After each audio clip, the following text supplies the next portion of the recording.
Traders Corner is proudly brought to you by IG, the specialists in CFD trading.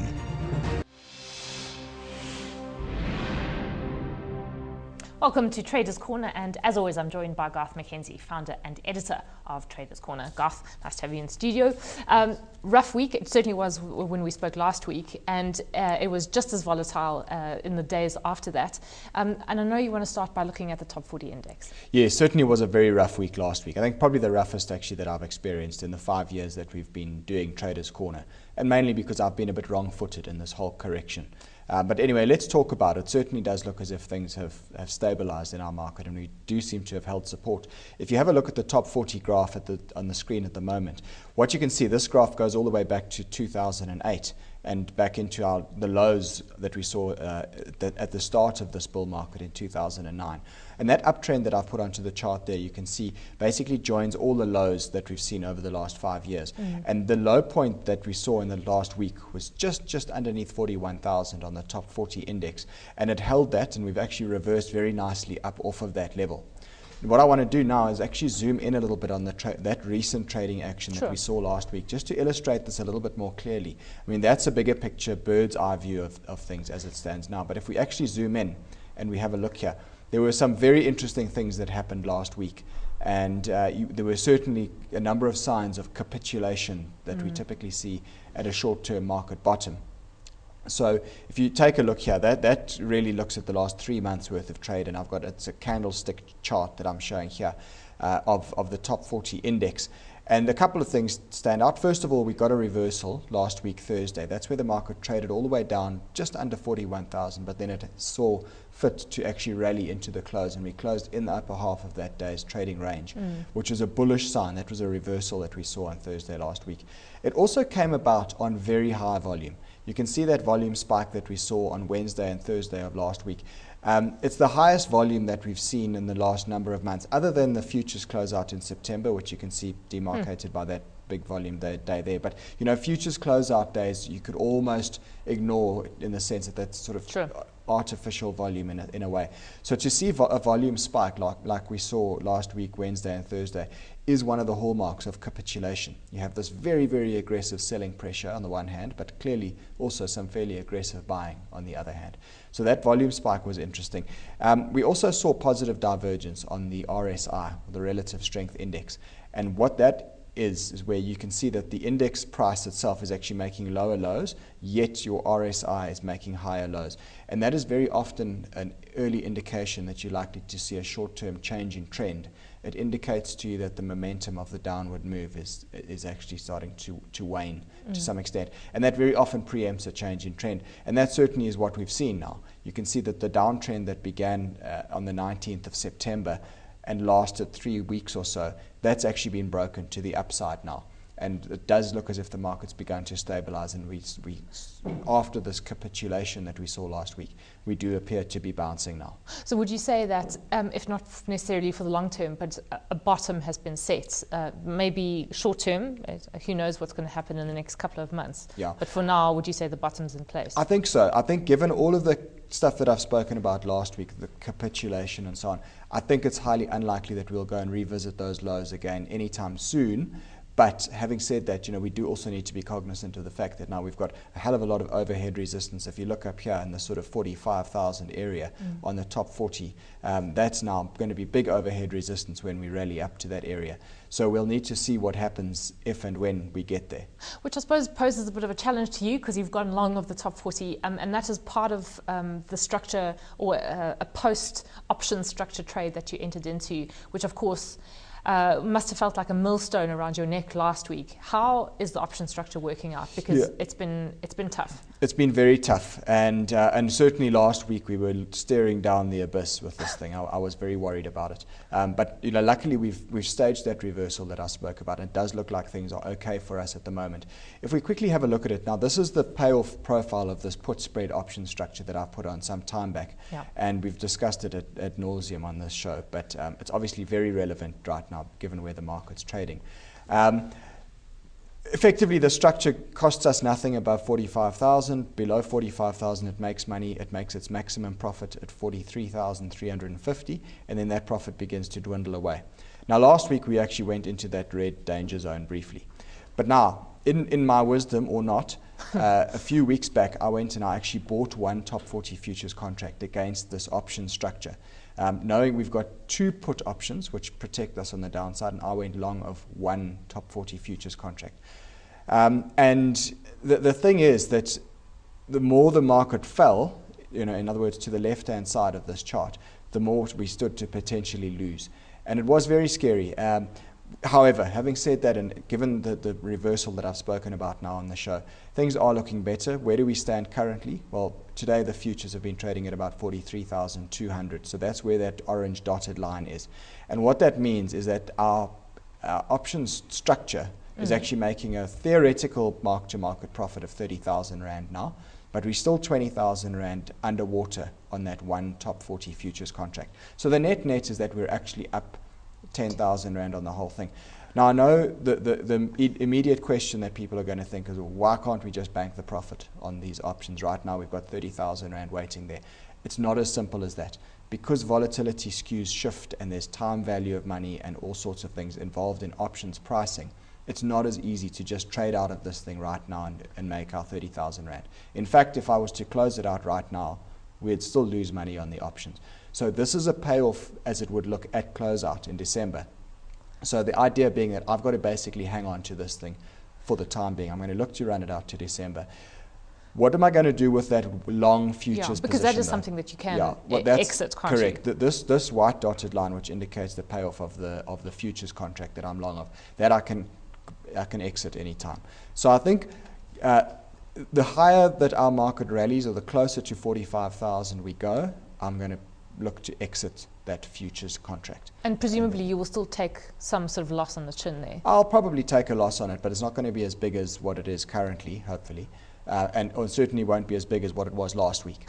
So it's kind of damage control. Yeah. And as I said at the beginning of the show, I've definitely been wrong-footed in this whole correction. I would have loved it if we were more cash flush, not in this position, because then I would have actually been a lot more aggressive on that pullback last week.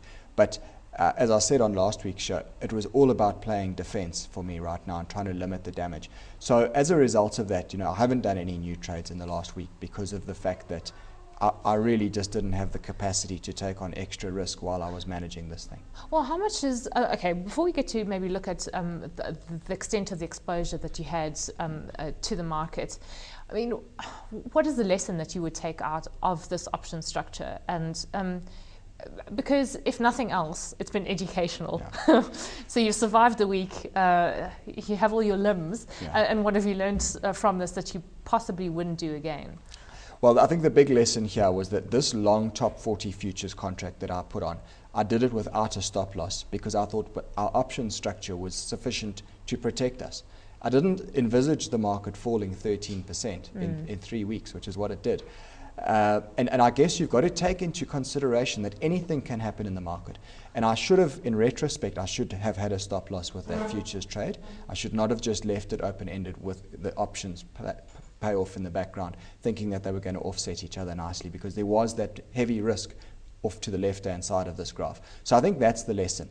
And I've paid plenty of school fees in the market, but I think the last week I've definitely paid a few more in grey hairs, and also, it could have, we're looking okay now, but it might not have necessarily turned out this way. Yeah. So there's definitely a lesson to have been learned here for myself and for the viewers. You have to have a cognizance of the fact that anything can happen in the market, and when that anything happens, which is your black swan event, you need to know that your risks are still managed. Yeah. Okay, well, Garth, let's look maybe at the extent of the exposure that you have to the market, also in context of one of the trades that you still have open, and that's a position in Bidvest. Yes, we haven't discussed this trade in Bidvest for a few weeks. I thought I'll just bring it back because we actually are still long. In terms of the exposure, remember we're long of one Top 40 future, so that's about 430,000 Rands worth of exposure.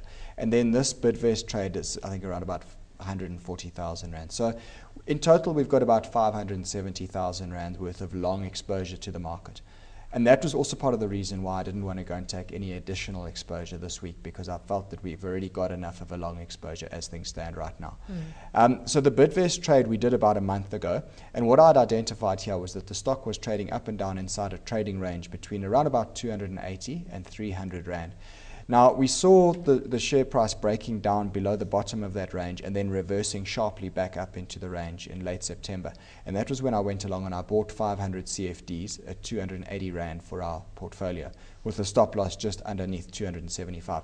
Now, it's worked for us. However, last week we did see it trading down. It was flirting with our stop loss.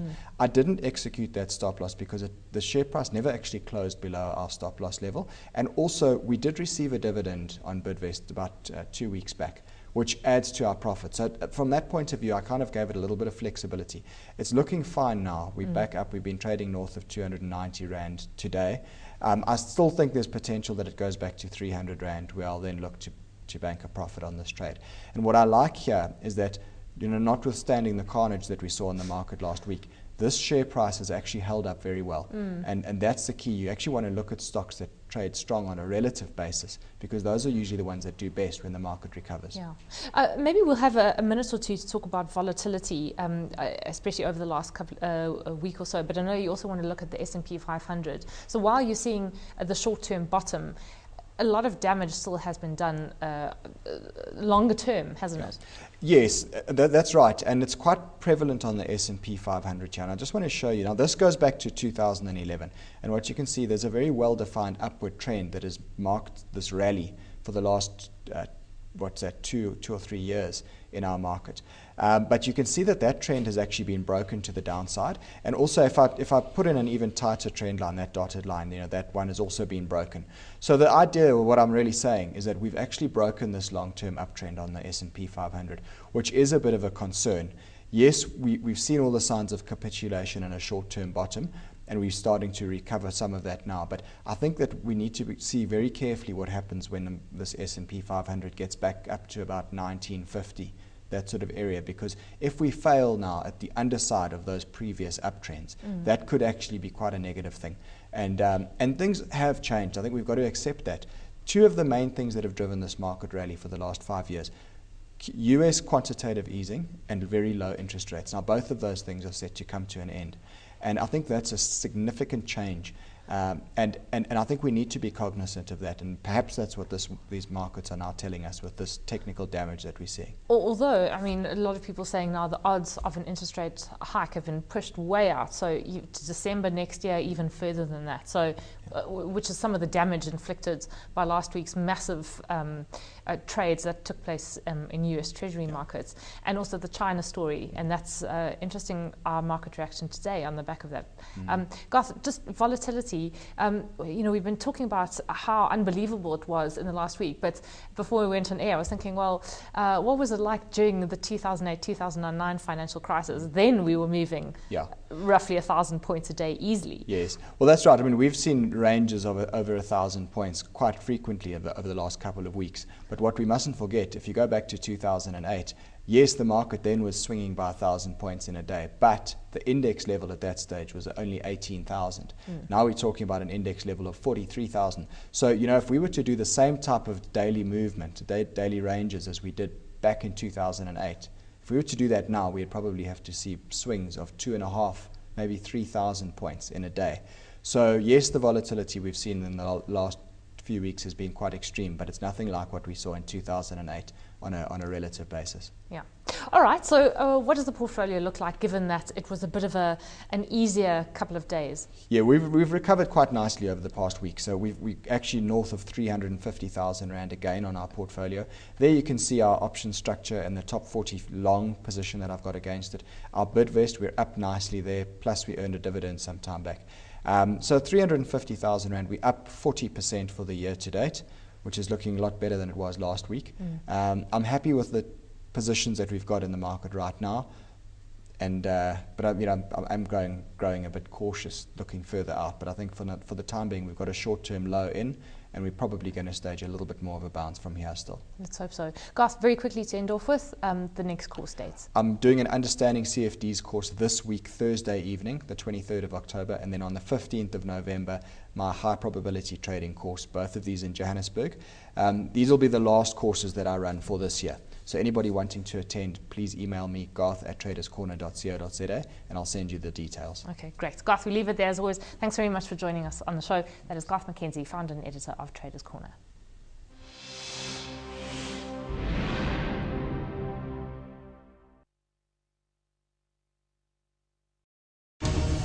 Traders Corner is proudly brought to you by IG, the specialists in CFD trading.